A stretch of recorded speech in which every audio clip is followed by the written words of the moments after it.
Mark chapter 2.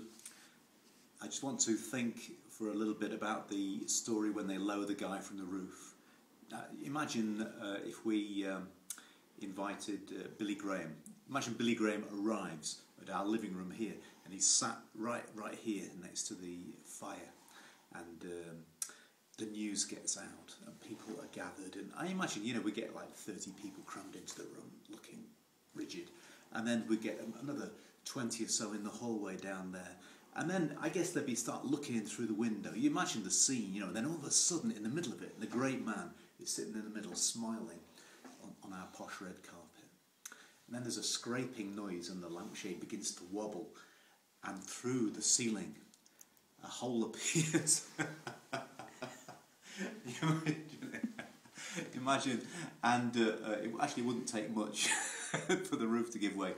And then we see four little heads appearing in the hole, and then this stretcher comes down, and the one who is at the very back of the queue, trying to elbow their way through, is the guy who's at the front, who's at the centre. The one who's the total outsider is the total insider. The one who was off stage is now centre stage. And the great man looks down and smiles. And that's the point where we come to with this man, a paralytic, a man who's immobilised by his condition, who can't get or do anything. He's totally unable to function, and he's brought. And then the moment comes, and Jesus looks, and he says, when he saw their faith, he said to the man, your sins are forgiven you. That's a really interesting moment, isn't it? You can see the two-way direction of Jesus' vision. He looks up and he sees their faith. He looks down and he sees what? He sees a man in need of forgiveness. Isn't that interesting? Do you know what? Faith is mighty. Faith is the most powerful principle in man. Well, no, maybe love is the most powerful principle. But faith is a mighty, pushing, motivating power, isn't it? When Jesus saw their faith, don't go thinking it's just a religious thing. Faith is the simplest of human principles of action. I just think of when do you remember when Jose Mourinho took over Chelsea, and he just stands at that press conference and says, we will win the double. And he just has such arrogant confidence. It was beautiful, because there was no way they were going to fail. He had just so much faith, such total, committed belief that his team was going to triumph. And so when Jesus looked at the guys coming through the roof, he didn't see their dexterity, their perseverance, their tenacity. He didn't see their persistence under problems. Well, everybody else saw those things. They might have even laughed, they might have cheered. It might have been a bit of a joke, apart from the guy who owned the house, obviously. He saw their faith. He saw their faith. Imagine you were with Christopher Columbus, and you're on day 67, and you're going over totally empty seas, and nobody knows whether this fabled land called, America exists. And you were going, and the men say, we will kill you if you don't turn around. He says, just give me one more day, give me one more day. No one's ever been there before. He's pushing into the unknown, but he knows something. He's got faith. He's got faith, and then his faith is rewarded. God is a rewarder of those who diligently seek him. This is the victory that overcomes our world, even our faith. So I want to say to you, faith is a warring principle. It is mighty.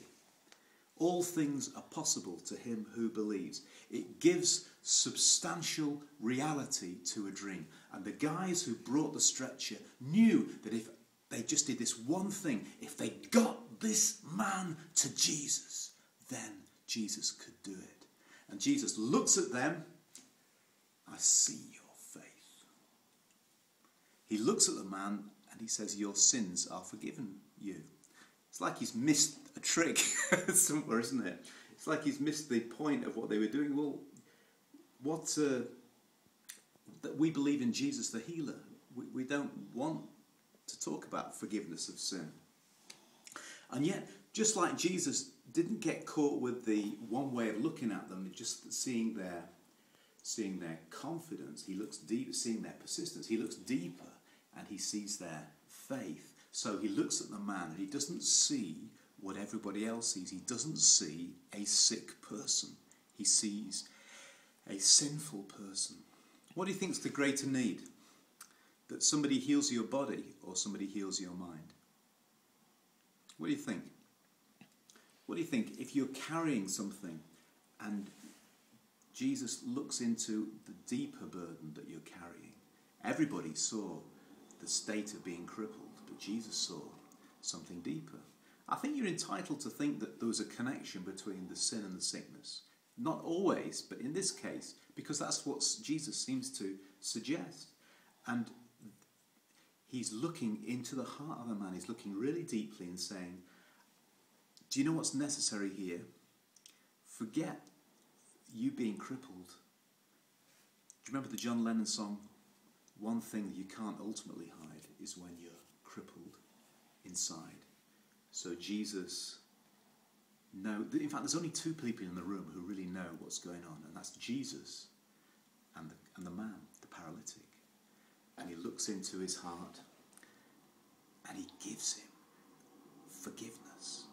In the teeth of all the opposition that's mounting around him, in the teeth of people who are ready to criticize and leap on him, he sees what the man needs and he says, you are forgiven. Oh, isn't that fantastic? And it's like he's come into a dark room, and that dark room is that man's mind and spirit, and he's flung open the curtains and he said, you are forgiven, you are rescued. Begin again, begin again. It's all right. Oh, and by the way, be healed. Isn't that cool? Isn't that cool? Once that man is forgiven, the healing is secondary. All the people that Jesus healed, they went on to die, didn't they? Their healing was only temporary. But a forgiven person is healed for eternity. Think about it. God bless you.